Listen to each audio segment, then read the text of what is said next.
Chapter 2, Open Book. The next day was better, and worse. It was better because it wasn't raining yet, though the clouds were dense and opaque. It was easier because I knew what to expect of my day. Mike came to sit by me in English, and walked me to my next class, with chess club Eric glaring at him all the while. That was flattering. People didn't look at me quite as much as they had yesterday. I sat with a big group at lunch that included Mike, Eric, Jessica, and several other people whose names and faces I now remembered. I began to feel like I was treading water, instead of drowning in it. It was worse because I was tired. I still couldn't sleep with the wind echoing around the house. It was worse because Mr. Varner called on me in trig when my hand wasn't raised and I had the wrong answer. It was miserable because I had to play volleyball, and the one time I didn't cringe out of the way of the ball, I hit my teammate in the head with it. And it was worse because Edward Cullen wasn't in school at all. All morning I was dreading lunch, fearing his bizarre glares. Part of me wanted to confront him and demand to know what his problem was. While I was lying sleepless in my bed, I even imagined what I would say, but I knew myself too well to think I would really have the guts to do it. I made the cowardly lion look like the Terminator.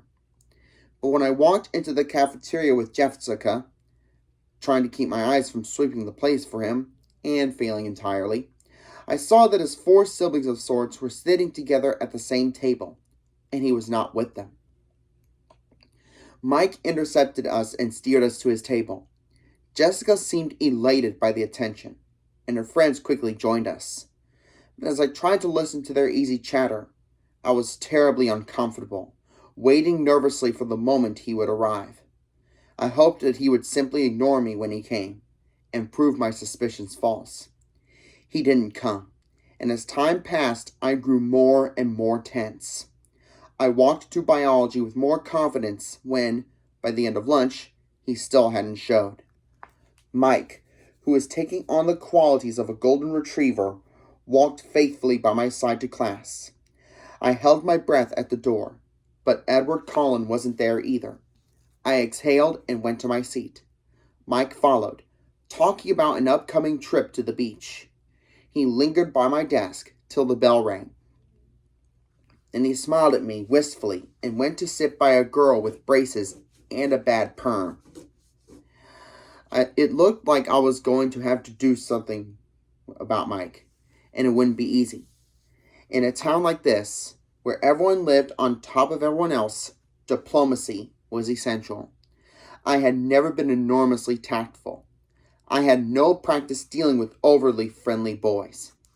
I was relieved that I had the desk to myself, that Edward was absent. I told myself that repeatedly, but I couldn't get rid of the nagging suspicion that I was the reason he wasn't there. It was ridiculous and egotistical to think that I could affect anyone that strongly. It was impossible, and yet I couldn't stop worrying that it was true. When the school day was finally done, and the blush was fading out of my cheeks from the volleyball incident, I changed quickly back into my jeans and navy blue sweater. I hurried from the girls' locker room, pleased to find that I had successfully evaded my retriever friend for the moment. I walked swiftly out to the parking lot. It was crowded now with fleeing students. I got in my truck and dug through my bag to make sure I had what I needed.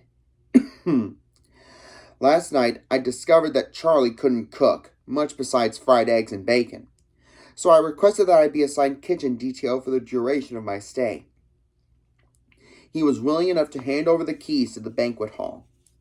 I also found out that he had no food in the house, so I had my shopping list and the cash from the jar in the cupboard labeled food money, and I was on my way to the thriftway. I gunned my deafening engine to life, ignoring the heads that turned in my direction, and backed carefully into a place in the line of cars that were waiting to exit the parking lot. As I waited, trying to pretend that the ear-splitting rumble was coming from someone else's car, I saw the 2 Collins and the Hale twins getting into their car. It was the shiny new Volvo. Of course. I hadn't noticed their clothes before. I'd been too mesmerized by their faces. Now that I looked, it was obvious that they were all dressed exceptionally well. Simply, but in clothes that subtly hinted at designer origins.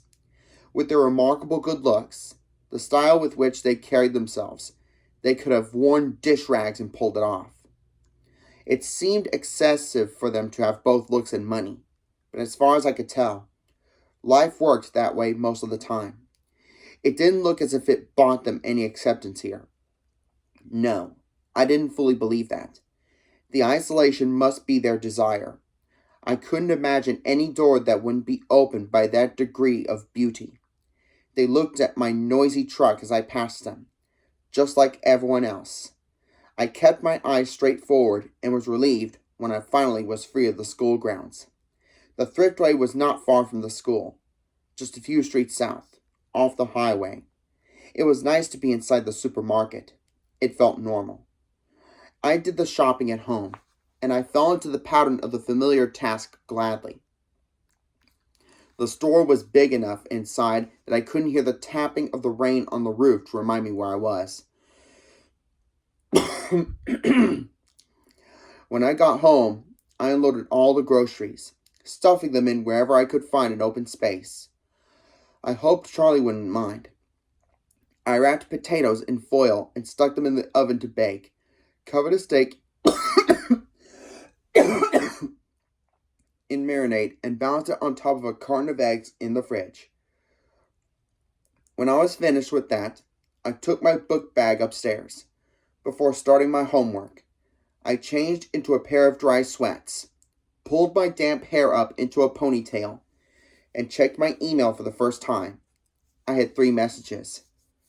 Bella, my mom wrote. Write me as soon as you get in. Tell me how your flight was. Is it raining? I miss you already. I'm almost finished packing for Florida, but I can't find my pink blouse. Do you know where I put it? Phil says hi. Mom. I sighed and went to the next. It was sent 8 hours after the first. Bella, she wrote, why haven't you emailed me yet? What are you waiting for? Mom. The last was from this morning. Isabella, if I haven't heard from you by 5:30 p.m. today, I'm calling Charlie. I checked the clock. I still had an hour, but my mom was well known for jumping the gun. Mom, calm down. I'm writing right now. Don't do anything rash. Bella, I sent that and began again. Mom, everything is great.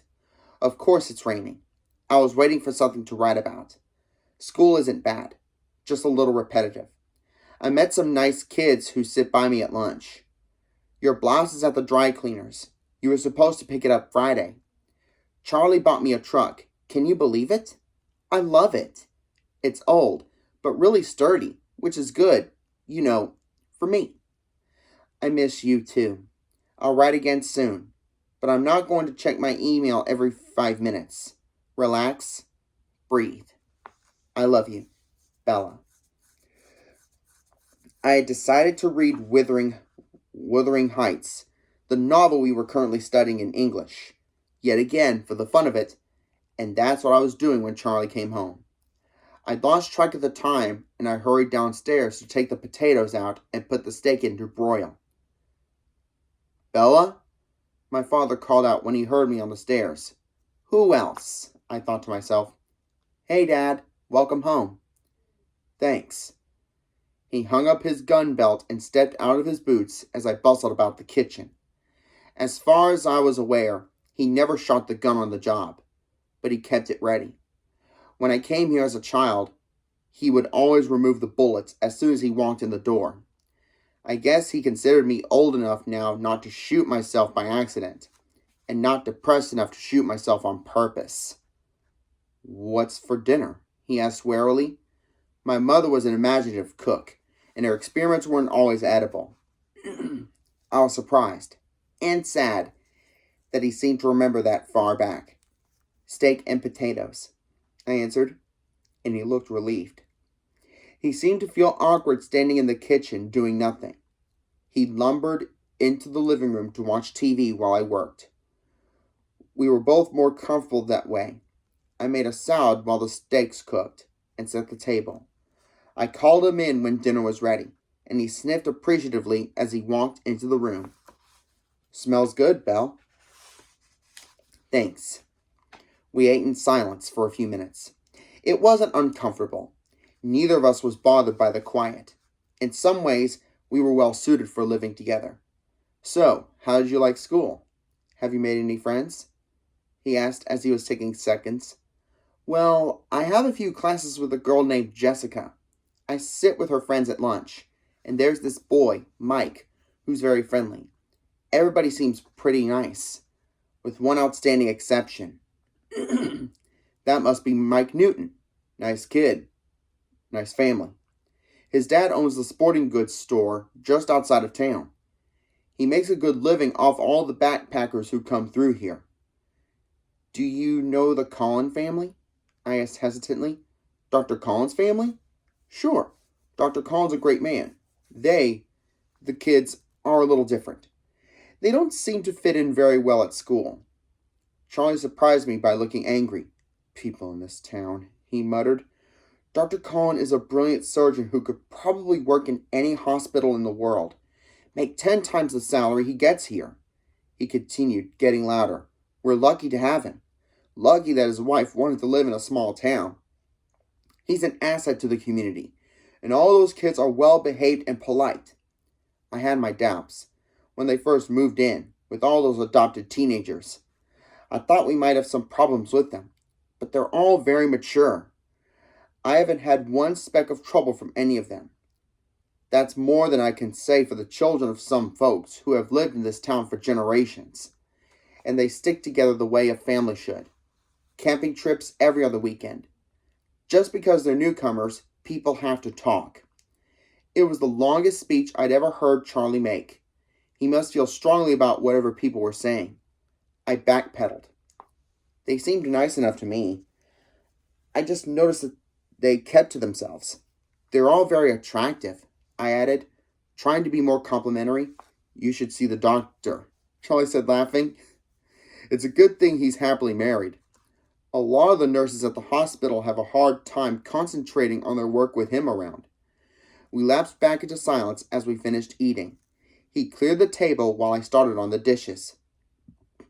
He went back to the TV, and after I finished washing the dishes by hand, no dishwasher, I went upstairs unwillingly to work on my math homework. I could feel a tradition in the making. That night, it was finally quiet. I fell asleep quickly, exhausted. The rest of the week was uneventful. I got used to the routine of my classes. By Friday, I was able to recognize, if not name, almost all of the students at school. In gym, the kids on my team learned not to pass me the ball and to step quickly in front of me if the other team tried to take advantage of my weakness. I happily stayed out of their way. Edward Collin didn't come back to school. Every day, I watched anxiously until the rest of the Collins entered the cafeteria without him. Then I could relax and join in the lunchtime conversation. Mostly, it centered around a trip to the La Push Ocean Park in 2 weeks that Mike was putting together. I was invited, and I had agreed to go, more out of politeness than desire. Beaches should be hot and dry. By Friday, I was perfectly comfortable entering my biology class, no longer worried that Edward would be there. For all I knew, he had dropped out of school. I tried not to think about him, but I couldn't totally suppress the worry that I was responsible for his continued absence, ridiculous as it seemed. My first weekend in Forks passed without incident. Charlie, unused to spending time in the usually empty house, worked most of the weekend. I cleaned the house, got ahead on my homework, and wrote my mom more bogusly cheerful email. I did drive to the library Saturday, but it was so poorly stocked that I didn't bother to get a card. I would have to make a date to visit Olympia or Seattle soon and find a good bookstore. I wondered idly what kind of gas mileage the truck got, and shuddered at the thought. The rain stayed soft over the weekend, quiet, so I was able to sleep well. People greeted me in the parking lot Monday morning. I didn't know all their names, but I waved back and smiled at everyone. It was colder this morning, but happily not raining. In English, Mike took his accustomed seat by my side. We had a pop quiz on Wuthering Heights. It was straightforward, very easy. All in all, I was feeling a lot more comfortable than I had thought I would feel by this point. More comfortable than I had ever expected to feel here. When we walked out of class, the air was full of swirling bits of white.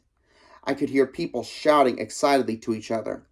The wind bit at my cheeks, my nose. "Wow," Mike said. "It's snowing." I looked at the little cotton fluffs that were building up along the sidewalk and swirling erratically past my face. Ew. Snow. There went my good day. He looked surprised. "Don't you like snow?" "No. That means it's too cold for rain." "Obviously. Besides, I thought it was supposed to come down in flakes. You know, each one unique and all that. These just look like the ends of Q-tips." "Haven't you ever seen snow fall before?" he asked incredulously. "Sure I have." I paused. "On TV." Mike laughed, and then a big, squishy ball of dripping snow smacked into the back of his head. We both turned to see where it came from. I had my suspicions about Eric, who was walking away, his back toward us, in the wrong direction for his next class. Mike apparently had the same notion. He bent over and began scraping together a pile of the white mush. "I'll see you at lunch, okay?" I kept walking as I spoke. "Once people start throwing wet stuff, I go inside." He just nodded, his eyes on Eric's retreating figure. Throughout the morning, everyone chattered excitedly about the snow. Apparently, it was the first snowfall of the new year. I kept my mouth shut. Sure, it was drier than rain, until it melted in your socks. I walked alertly to the cafeteria with Jessica after English. Mush balls were flying everywhere. I kept a binder in my hands, ready to use it as a shield if necessary. Jessica thought I was hilarious, but something in my expression kept her from lobbing a snowball at me herself. Mike caught up to us as we walked in the doors, laughing, with ice melting the spikes in his hair. He and Jessica were talking animatedly about the snow fight as we got in line to buy food. I glanced toward that table in the corner out of habit, and then I froze where I stood. There were 5 people at the table. Jessica pulled on my arm. "Hello?" "Bella? What do you want?"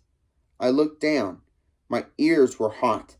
I had no reason to feel self-conscious, I reminded myself. I hadn't done anything wrong. "What's with Bella?" Mike asked Jessica. "Nothing," I answered. "I'll just get a soda today." I caught up to the end of the line.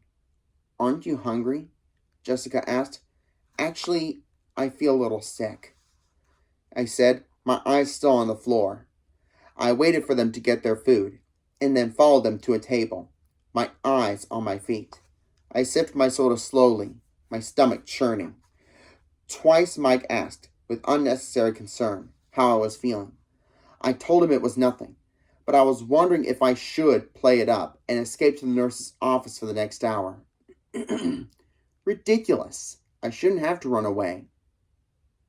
I decided to permit myself one glance at the Collin family's table. If he was glaring at me, I would skip biology, like the coward I was. I kept my head down and glanced up under my lashes. None of them were looking this way. I lifted my head a little. They were laughing. Edward, Jasper, and Emmett all had their hair entirely saturated with melting snow. Alice and Rosalie were leaning away as Emmett shook his dripping hair toward them. They were enjoying the snowy day, just like everyone else. Only they looked more like a scene from a movie than the rest of us. But, aside from the laughter and playfulness, there was something different, and I couldn't quite pinpoint what that difference was. I examined Edward the most carefully. His skin was less pale, I decided. Flushed from the snow fight, maybe. The circles under his eyes much less noticeable. But there was something more. I pondered, staring, trying to isolate the change. "Bella, what are you staring at?" Jessica intruded, her eyes following my stare. At that precise moment, his eyes flashed over to meet mine. I dropped my head, letting my hair fall to conceal my face. I was sure, though, in the instant our eyes met, that he didn't look harsh or unfriendly as he had the last time I'd seen him. He looked merely curious again, unsatisfied in some way. Edward Cullen is staring at you. Jessica giggled in my ear.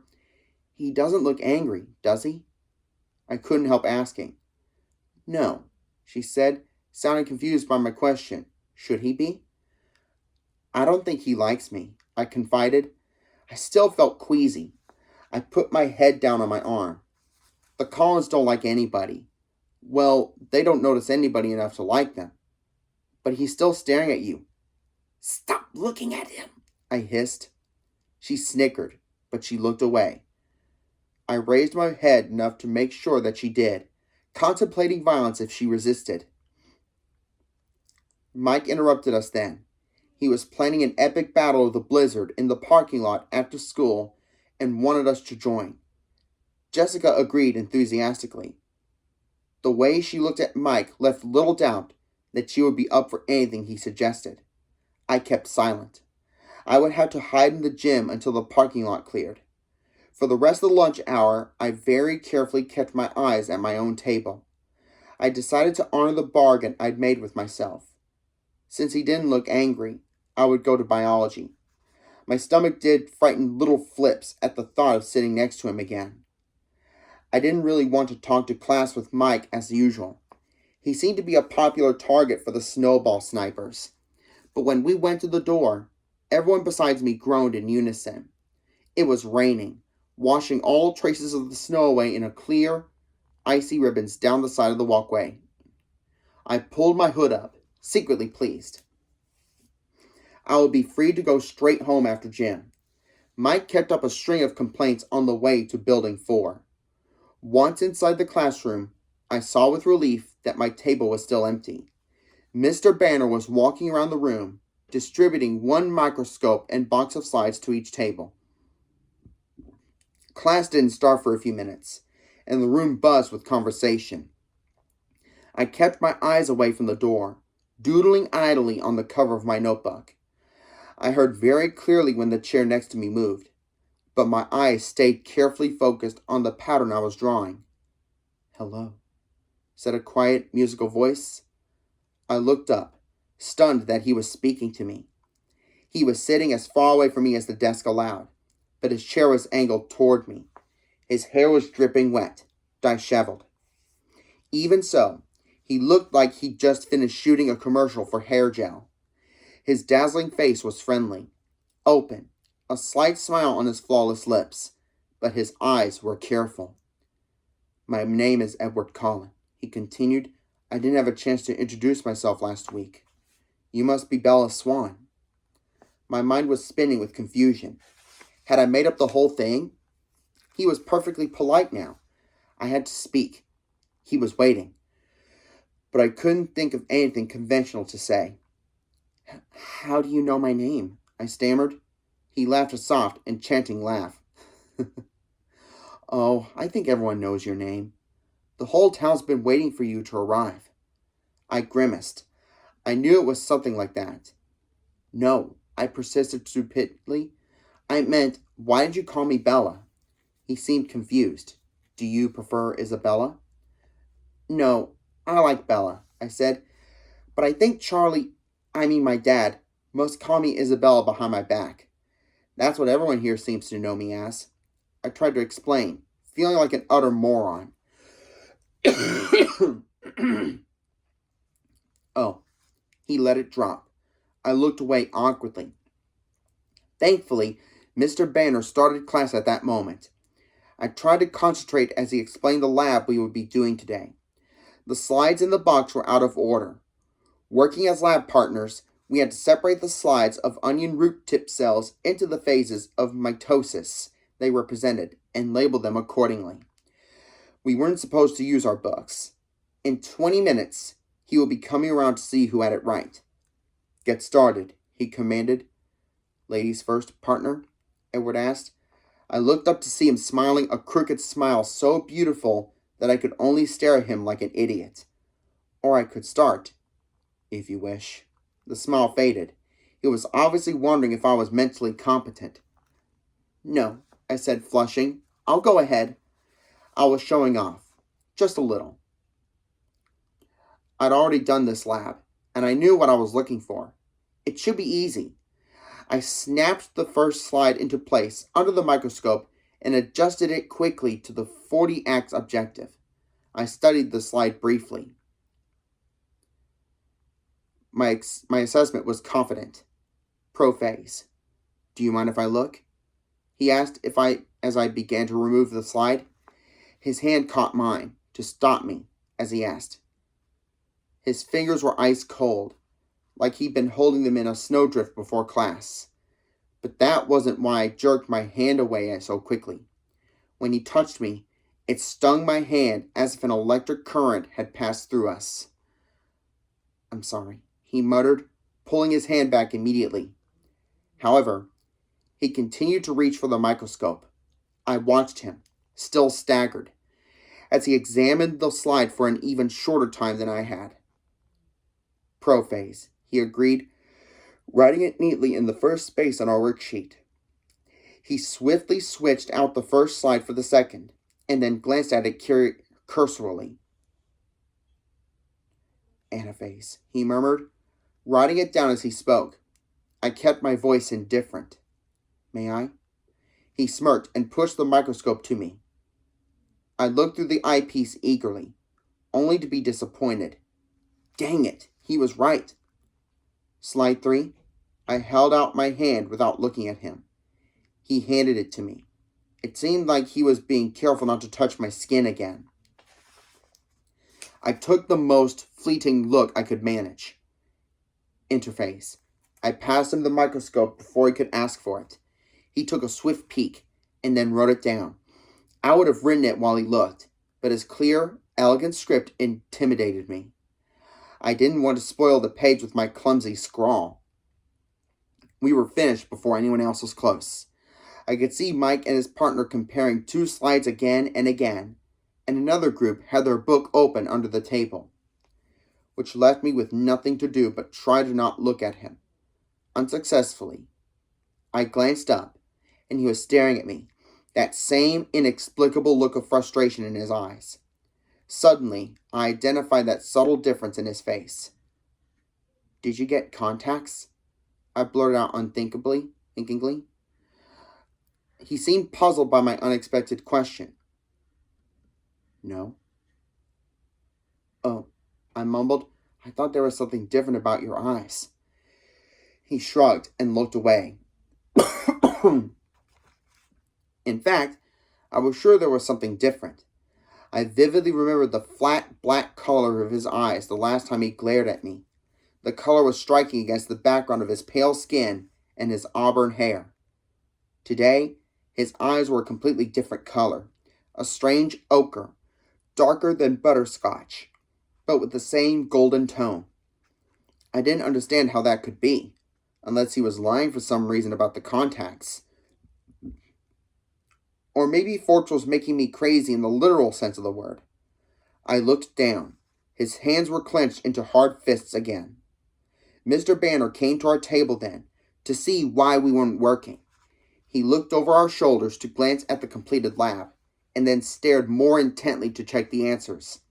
So, Edward, didn't you think Isabella should get a chance with a microscope? Mr. Banner asked. Bella, Edward corrected automatically. Actually, she identified 3 of the 5. Mr. Banner looked at me now. His expression was skeptical. Have you done this lab before? He asked. I smiled sheepishly. Not with onion root. Whitefish blastula? Yeah. Mr. Banner nodded. Were you in an advanced placement program in Phoenix? Yes. Well, he said after a moment, I guess it's good you 2 are lab partners. He mumbled something else as he walked away. After he left, I began doodling on my notebook again. It's too bad about the snow, isn't it? Edward asked. I had the feeling that he was forcing himself to make small talk with me, Paranoia swept over me again. It was like he had heard my conversation with Jessica at lunch and was trying to prove me wrong. Not really, I answered honestly, instead of pretending to be normal like everyone else. I was still trying to dislodge the stupid feeling of suspicion, and I couldn't concentrate. You don't like the cold. It wasn't a question, or the wet. Forks must be a difficult place for you to live, he mused. You have no idea, I muttered darkly. He looked fascinated by what I said. For some reason I couldn't imagine. His face was such a distraction that I tried not to look at it any more than courtesy absolutely demanded. Why did you come here then? No one had asked me that. Not straight out like he did, demanding. It's complicated. I think I can keep up, he pressed. I paused for a long moment, and then made the mistake of meeting his gaze. His dark, cold, gold eyes confused me, and I answered without thinking. My mother got remarried, I said. That doesn't sound so complex. He disagreed, but he was suddenly sympathetic. When did that happen? Last September. My voice sounded sad, even to me. And you don't like him, Edward surmised, his tone still kind. No, Phil is fine. Too young, maybe, but nice enough. Why didn't you stay with them? I couldn't fathom his interest, but he continued to stare at me with penetrating eyes, as if my dull life story was somehow vitally important. Phil travels a lot. He plays ball for a living. I half smiled. Have I heard of him? He asked, smiling in response. Probably not. He doesn't play well. Strictly minor league. He moves around a lot. And your mother sent you here so that she could travel with him. He said it as an assumption again, not a question. My chin raised a fraction. No, she did not send me here. I sent myself. His eyebrows knit together. I don't understand, he admitted, and he seemed unnecessarily frustrated by that fact. I sighed. Why was I explaining this to him? He continued to stare at me with obvious curiosity. She stayed with me at first, but she missed him. It made her unhappy, so I decided it was time to spend some quality time with Charlie. My voice was glum by the time I finished. But now you're unhappy, he pointed out. And? I challenged. That doesn't seem fair. He shrugged, but his eyes were still intense. I laughed without humor. Hasn't anyone ever told you? Life isn't fair. I believe I have heard that somewhere before. He agreed dryly. So that's all, I insisted, wondering why he was still staring at me that way. His gaze became appraising. You put on a good show, he said slowly, but I'd be willing to bet that you're suffering more than you let anyone see. I grimaced at him, resisting the impulse to stick out my tongue like a 5-year-old, and looked away. Am I wrong? I tried to ignore him. I didn't think so. He murmured smugly. Why does it matter to you? I asked, irritated. I kept my eyes away, watching the teacher make his rounds. That's a very good question, he muttered, so quietly that I wondered if he was talking to himself. However, after a few seconds of silence, I decided that was the only answer I was going to get. I sighed, scowling at the blackboard. Am I annoying you? He asked. He sounded amused. I glanced at him without thinking, and told the truth again. Not exactly. I'm more annoyed at myself. My face is so easy to read. My mother always calls me her open book. I frowned. On the contrary, I find you very difficult to read. Despite everything that I'd said and he'd guessed, he sounded like he meant it. You must be a good reader then, I replied. Usually. He smiled widely, flashing a set of perfect ultra-white teeth. Mr. Banner called the class to order then, and I turned with relief to listen. I was in disbelief that I'd just explained my dreary life to this bizarre, beautiful boy who may or may not despise me. He'd seemed engrossed in our conversation, but now I could see, from the corner of my eye, that he was leaning away from me again. his hands gripping the edge of the table with unmistakable tension. I tried to appear attentive, as Mr. Banner illustrated, with transparencies on the overhead projector, what I had seen without difficulty through the microscope, but my thoughts were unmanageable. When the bell finally rang, Edward rushed as swiftly and as gracefully from the room as he had last Monday, and, like last Monday, I stared after him in amazement. Mike skipped quickly to my side and picked up my books for me. I imagined him with a wagging tail. "That was awful," he groaned. "They all looked exactly the same. You're lucky you had Colin for a partner." "I didn't have any trouble with it," I said, stung by his assumption. I regretted the snub instantly. "I've done the lab before, though," I added before he could get his feelings hurt. "Colin seemed friendly enough today," he commented as we shrugged into our raincoats.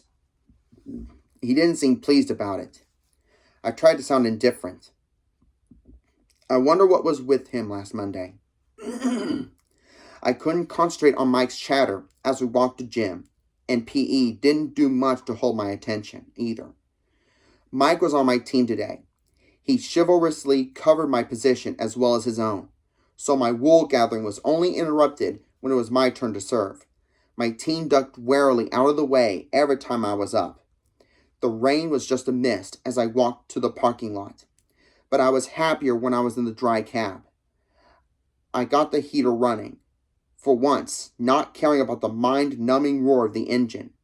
I unzipped my jacket, put the hood down, and fluffed my damp hair out so the heater could dry it on the way home. I looked around me to make sure it was clear. That's when I noticed the still, white figure. Edward Cullen was leaning against the front door of the Volvo, 3 cars down from me, and staring intently in my direction. I swiftly looked away and threw the truck into reverse, almost hitting a rusty Toyota Corolla in my haste. Lucky for the Toyota, I stomped on the brake in time. It was just the sort of car that my truck would make scrap metal of. I took a deep breath, still looking out the other side of my car, and cautiously pulled out again, with greater success. I stared straight ahead as I passed the Volvo, but from a peripheral peek, I would swear I saw him laughing.